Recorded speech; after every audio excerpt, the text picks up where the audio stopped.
Hello student, welcome to my YouTube channel. आज हम शुरू करने जा रहे हैं एक्सरसाइज 6 ट्रायंगल का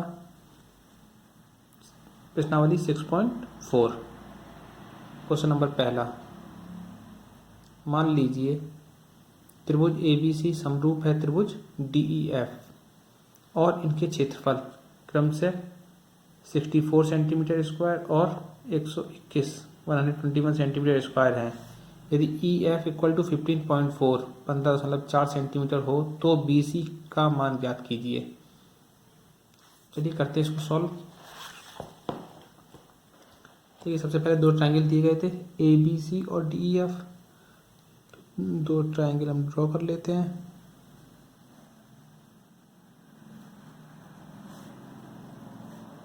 ABC DEF, ठीक है ना। ये दो ट्रायंगल हमको सिमिलर दिए गए थे। अब जो जो गिवन है वो नोट कर लेते हैं। क्वेश्चन नंबर पहला है, तो सबसे पहले क्या गिवन था हमको? ट्रायंगल ABC सिमिलर है किसके? ट्रायंगल DEF के। ओके, और देखिए हमको एरिया दिया था, area of triangle ABC equal to 64 centimetre square. उसके बाद में है area of triangle DEF equal to 121 centimetre square. ठीक है, और दिया था हमको EF, ये EF साइड हमको गिवन है 15.4 सेंटीमीटर और हमको BC की वैल्यू फाइंड करनी है।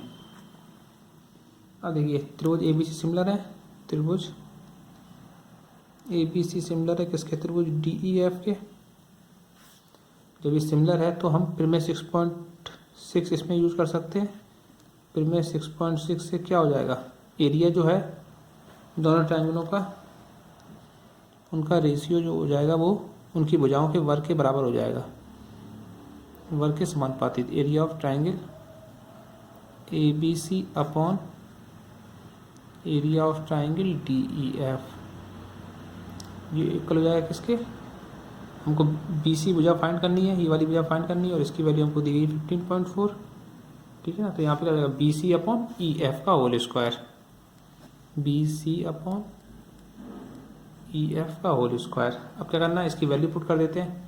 एरिया ऑफ ट्रायंगल ABC हमको कितना गिवन था? 64, और ये दूसरा वाला था वो 121, तो हो जाएगा 64 अपॉन 121 इक्वल टू BC की वैल्यू फाइंड करनी है, EF की वैल्यू हो जाएगी कितनी? 15.4, इसका होल स्क्वायर। अब देखो इधर स्क्वायर है, इस तरफ आएगा तो अंडर रूट हो जाएगा, under root 64 upon 121 equal to BC upon 15.4। 64 किसका होगा? 8 का, और 121 हो जाएगा 11 का, इक्वल टू BC अपॉन 15.4। यहाँ से क्रॉस मल्टीप्लाई हो जाएगा। अगर हम इसका मल्टीप्लाई हो जाएगा इस तरफ तो BC की वैल्यू निकल आएगी। BC equal to 8 into 15.4 upon में 11। अब 11 से कट जाएगा 11, 4 बचा, फिर 11 चौक 44 पॉइंट, और 14 8 जा 14 8 112, एक अंक बाद दशमलव लग गया सेंटीमीटर। यहाँ से क्या हो गया? BC equal to 11.2 centimetre. Okay, next question number second.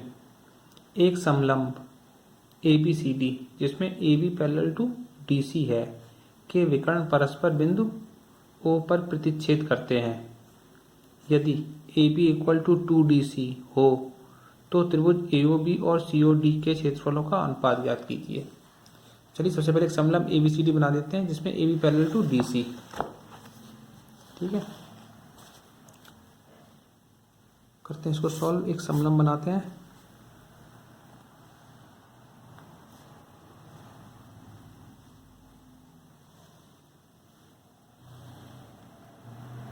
जिसके विकर्ण, इसको नाम दे देते हैं हम ABCD।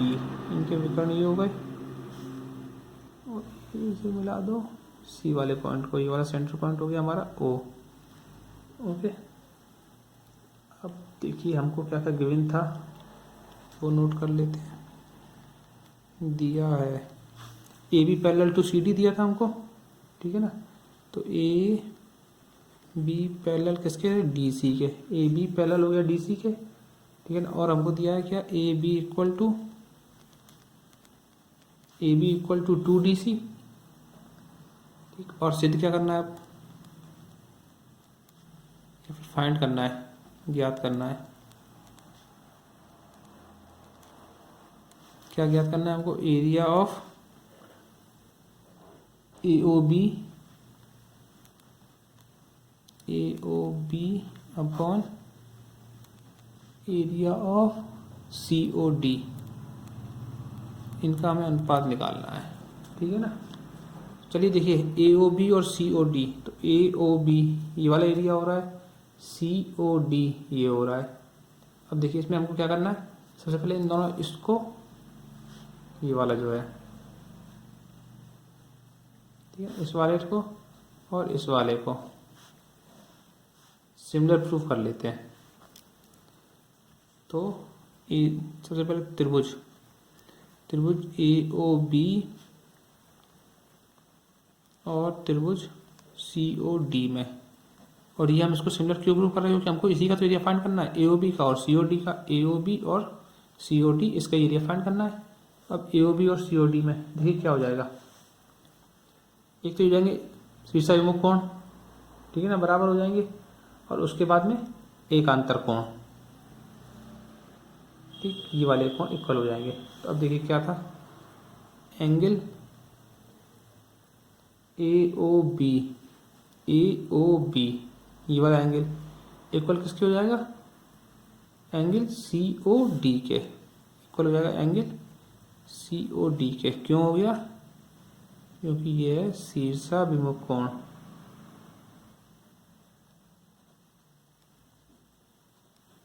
अब उसके बाद में देखिए एकांतर कोण, एंगल OAB ये वाला एंगल, ठीक है ना, इक्वल हो जाएगा OCD के, ठीक है ना। क्या हो गया यहाँ से, एंगल OAB इक्वल होगा किसके, एंगल OCD के। और ये क्यों हो गया, क्योंकि ये हो गया एकांतर कोण। अब क्या हो जाएगा, जब दो एंगल हो गए तो अतः ए समरूपता से,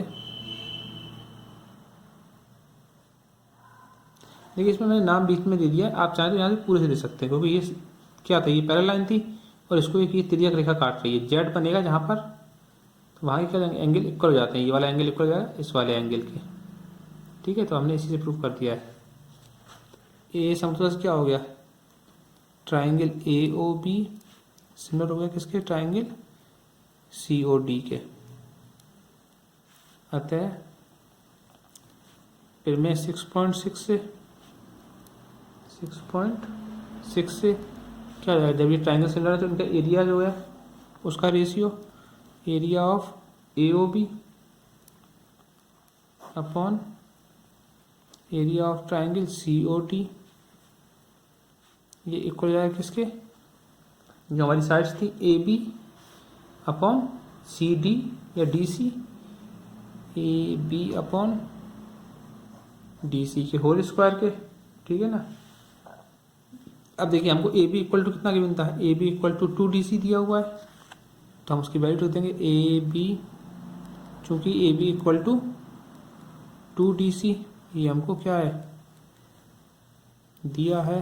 तो अब क्या हो जाएगा, area of triangle AOB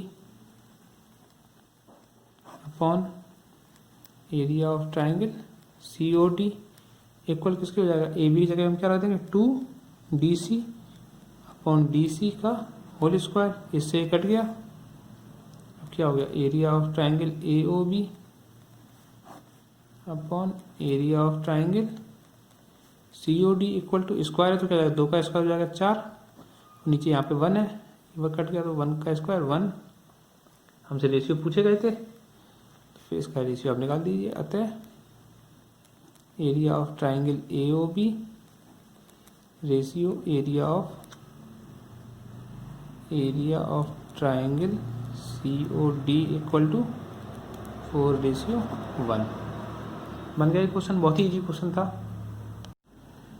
question number 3, आकृति 6.44 में एक ही आधार BC पर दो त्रिभुज ABC और DBC बने हैं।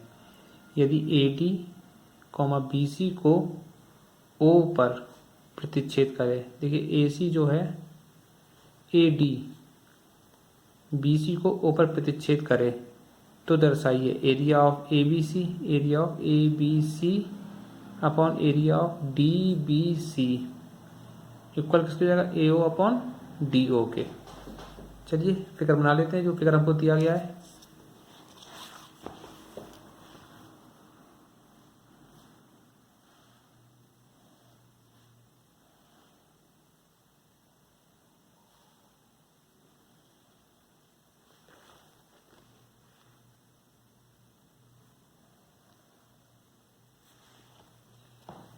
ये हो जाएगा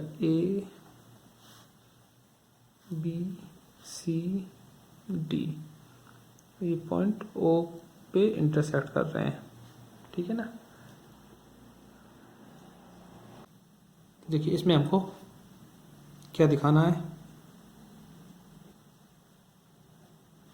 क्या दिया, area of ABC upon area of DBC equal है किसके, AO अपॉन DO के। एरिया ऑफ ABC ये वाला अपॉन एरिया ऑफ BDC ये इक्वल है किसके, AO अपॉन DO के। देखिए इसमें कुछ भी हमें सिग्नल वगैरह नहीं दिया गया है, तो इसको करने के लिए हमें ये भी नहीं दिया गया कि ये पैरेलल है, और ना ही हमको ये पता है कि ये हाइट है। तो सबसे पहले हमें इसमें रचना करनी पड़ेगी। हम क्या करते हैं, ए से एक लंब डाल देते हैं, किस पे, इस वाली लाइन पे नीचे, और BO पे या BC पे कह दीजिए, और इससे एक लंब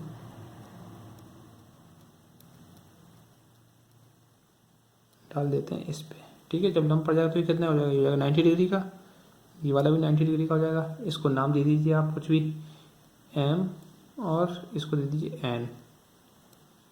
अब देखिए यहाँ से क्या हो जाएगा, AM परपेंडिकुलर हो जाएगा किसके, BC के। AM किस पे हो गया, BC पे, और DN किस पे हो जाएगा, ये भी BC पे हो जाएगा, और DN परपेंडिकुलर हो गया किसके, BC के, ठीक है ना। अब हम निकाल लेते हैं एरिया ऑफ त्रिभुज ABC।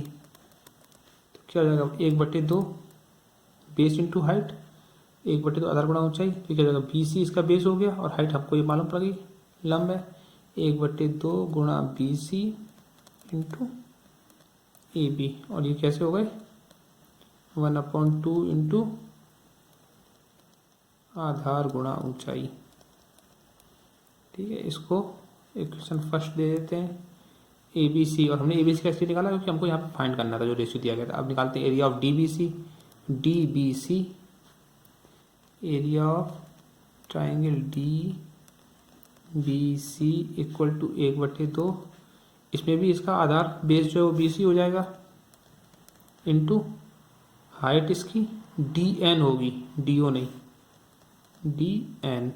Equation second, area of ABC upon area of DBC find करना है, तो इससे फर्स्ट में हम सेकंड से डिवाइड कर देते हैं। समीकरण 1 में समीकरण 2 से भाग देने पर ये क्या हो गया, area of triangle ABC upon area of triangle DBC equal to 1/2 into BC into AB upon 1/2 into BC into DN। 1/2 से 1/2 कट, BC से BC कट, क्या बचा यहाँ पे, equal to AB upon D N, और हमको प्रूफ क्या करना था, area of A B C upon D B C, A O upon D O, A B नहीं सॉरी यहाँ पे ए एम होगा, ये हो जाएगा ए एम, ठीक है ना। ठीक है, हमारे पास आया क्या, A M upon D N, और हमें प्रूफ करना था ए ओ अपॉन डी ओ। तो अब देखिए इसको हम इक्वेशन बना देते हैं, area of triangle A B C upon area of triangle D B C equal to हो जाएगा A M upon D N, इसको इक्वेशन ए दे देते हैं। अब देखिए हमारे पास ये दो ट्राइंगल हैं, ए ओ एम और D O N, D O N, इन दोनों ट्राइंगलों को हम सिमिलर प्रूफ कर लेते हैं, ठीक है ना। अब ले लेते हैं ए त्रिभुज ए ओ एम, ठीक है, और त्रिभुज डी ओ एन में। अब देखिए ए ओ एम और डी ओ एन में, तो ये तो जाएगा हमारा शीर्षाभिमुख मुकोण, और ये वाले एंगल जो है ये थे 90 डिग्री के, ठीक है ना। दो एंगल बराबर हो रहा है, तो angle M equal to angle N, क्यों हो गया ये, क्योंकि प्रत्येक 90 डिग्री का। और उसके बाद में क्या जाएगा, angle A O M equal to angle D O N के, क्योंकि यह है शीर्षाभिमुख कोण।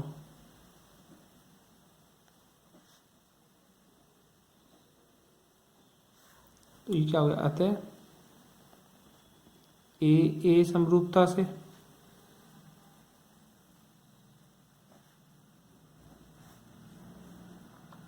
क्या हो जाएगा, त्रिभुज ए ओ एम सिमिलर हो गया किसके, त्रिभुज डी ओ एन के। और जब दोनों त्रिभुज सिमिलर हैं तो उससे क्या हो जाएगा, हमारी जो भुजाओं का अनुपात है वो इक्वल हो जाएगा।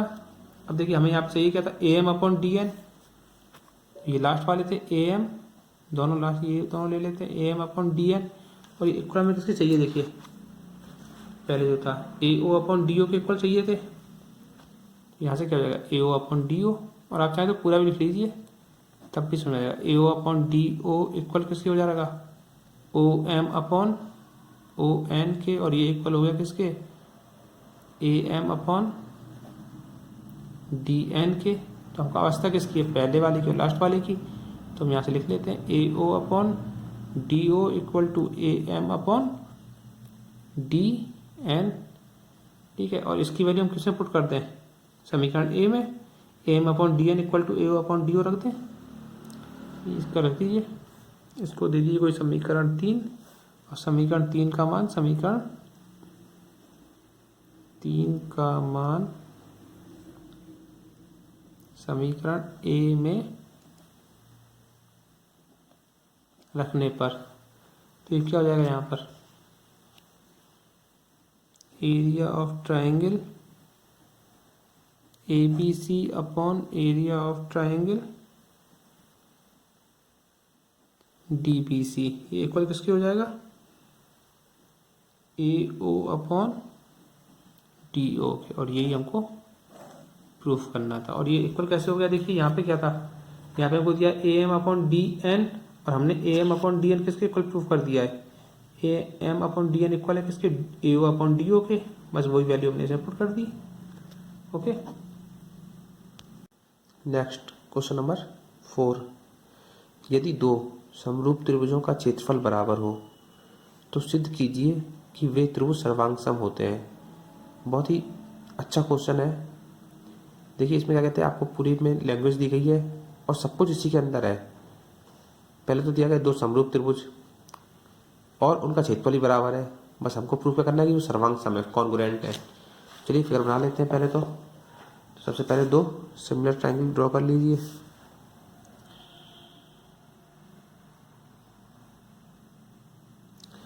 दो समरूप त्रिभुज बना लिए हमने, इनको आप नाम दे दीजिए ए बी सी और पी क्यू आर। ठीक है, अब देखिए इसमें क्या दिया हुआ है, दो समरूप त्रिभुज। तो सबसे पहले जो दिया है वो नोट कर लेते हैं। दो समरूप त्रिभुज, तो क्या था, त्रिभुज ए बी सी सिमिलर हमको दिया गया किसके, त्रिभुज पी क्यू आर के। दो समरूप त्रिभुज के क्षेत्रफल बराबर हो, इनके हमको एरिया ही बराबर दिए गए हैं, और एरिया ऑफ त्रिभुज ए बी सी सिमिलर दिया गया किसके, एरिया ऑफ त्रिभुज पी क्यू आर के।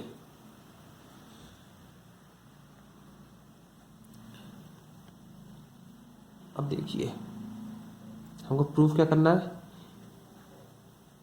वो भी नोट कर लीजिए, सिद्ध करना है।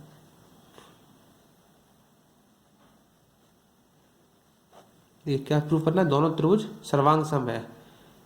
A B C, triangle A B C congruent है किसके, ट्राइंगल पी क्यू आर के। तो सबसे पहली चीज़ तो आप अंतर समझिए, समरूप और सर्वांग सम, मतलब सिमिलर और कॉन्ग्रुएंट में क्या डिफरेंस होता है। सिमिलर में जो भुजाएं होती हैं उनके रेशियो इक्वल होते हैं, और कॉन्ग्रुएंट में भुजाएं बराबर होंगी। मतलब ए बी अपॉन, सिमिलर में A B upon P Q equal to B C upon Q R, और equal to A C upon P R, इनके रेशियो इक्वल है। और जब कॉन्ग्रुएंट हो जाएगा तो क्या हो जाएगा, A B equal to P Q, B C equal to Q R, और A C equal to P R. तो हमको ये प्रूफ करना है। देखिए सिमिलर में क्या हो जाएगा, ये ट्रायंगल हमको दिया सिमिलर, इसको सिद्ध करते हैं। सबसे पहले यही ले लेते हैं, एरिया ऑफ, नहीं, त्रिभुज ए बी सी सिमिलर दिया गया हमको किसके, त्रिभुज पी क्यू आर के। यहाँ पे आप मेंशन कर दीजिए, ये हमको गिवन है। जब ये दिया गया तो क्या हो जाएगा, इसका एरिया जो है, एरिया ऑफ त्रिभुज A B C upon area of त्रिभुज P Q R equal to क्या हो जाएगा, A B upon P Q का whole square equal to B C upon Q R का होल स्क्वायर, और A C upon P R का whole square. ठीक है, अब इसमें से हम पहले एक साइड हटा लेते हैं, कोई भी ये ले लेते हैं हम। देखिए यहाँ पे क्या हो गया, area of triangle A B C upon area of triangle P Q R equal to A B upon P Q का होल स्क्वायर। बहुत सिंपल क्वेश्चन है, थोड़ा समझेंगे तुरंत हो जाएगा। देखिए अब हमको यहाँ पे पहले से गिवन था, एरिया यहाँ पे इक्वल आएगा, ये इक्वल दिया गया हमको एरिया। Area of triangle A B C equal है किसके, area of triangle P Q R के। तो यहाँ पे हमको क्या गिवन है, area of triangle A B C equal है area of triangle P Q R के। तो देखिए अब क्या हो जाएगा, हम पी क्यू आर की जगह पे ए बी सी रख सकते हैं, या फिर ए बी सी की जगह पी क्यू आर रख सकते हैं, आप कुछ भी रिप्लेस कर दीजिए, कोई भी एक। तो area of triangle A B C upon P Q R की जगह हमने क्या रख दिया, area of triangle A B C, और ये इक्वल किसके हो गया, A B upon P Q का होल स्क्वायर। अब area of triangle A B C, area of triangle A B C cut हो गया, यहाँ पे क्या आ गया, 1 equal to A B upon P Q का होल स्क्वायर। जब ये स्क्वायर है तो हम इसको भी एक का स्क्वायर ले सकते हैं। यहाँ से दो तरीके हो सकते हैं इसको करने के, या तो आप स्क्वायर को इधर भेज दीजिए तो √1 हो जाएगा। देखिए मैं दिखा देता हूँ आपको, पहला तरीका ये है और दूसरा तरीका इधर है। देखिए हमने क्या करा, इसको 1 का स्क्वायर लिख सकते हैं हम, इसको 1 को इक्वल टू क्या हो जाएगा, A B upon P Q का होल स्क्वायर, स्क्वायर से स्क्वायर कट, ये हो गया 1 equal to A B upon P Q, और यहाँ से क्रॉस मल्टीप्लाई करेंगे तो P Q equal to A B. और एक तरीका ये है, हमने इस अंडर रूट को इधर भेज दिया, रूट को इधर भेज दिया तो क्या जाएगा, √1 equal to A B upon P Q. Okay, अब √1 की वैल्यू क्या हो जाती है, 1 equal to A B upon P Q, और पी क्यू का मल्टीप्लाई इधर कर दीजिए, P Q equal to A B. एक ये है आपके पास ऑप्शनल मेथड, और दूसरा ये है, आपको जो भी बेस्ट लगे वो कर सकते हैं। अब देखिए यहाँ से क्या हुआ, P Q equal to A B हो गया। सिमिलरली इसी प्रकार जब आप करेंगे तो B C upon Q R भी इक्वल हो जाएगा, और A C upon P R भी इक्वल हो जाएगा। ठीक है, तो हम यहाँ से क्या लिख देते हैं, इसी प्रकार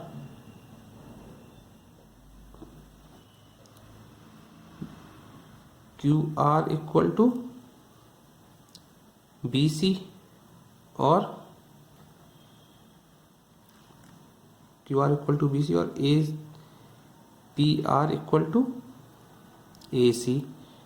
तो अब क्या हो जाएगा, अतः त्रिभुज ए बी सी और त्रिभुज पी क्यू आर में, देखिए बजाय तीनों की सिमिलर हो गई हैं, मतलब A B equal to P Q comma A B equal to P Q हो गई, B C equal to Q R और A C equal to P R. जब तीनों भुजा सिमिलर हो गई तो क्या हो गया, सिमिलरिटी वाली प्रॉपर्टी लगा दीजिए, अतः भुजा भुजा भुजा एस एस एस समरूपता से क्या हो जाएगा, त्रिभुज ए बी सी कॉन्ग्रुएंट हो जाएगा किसके, त्रिभुज पी क्यू आर के।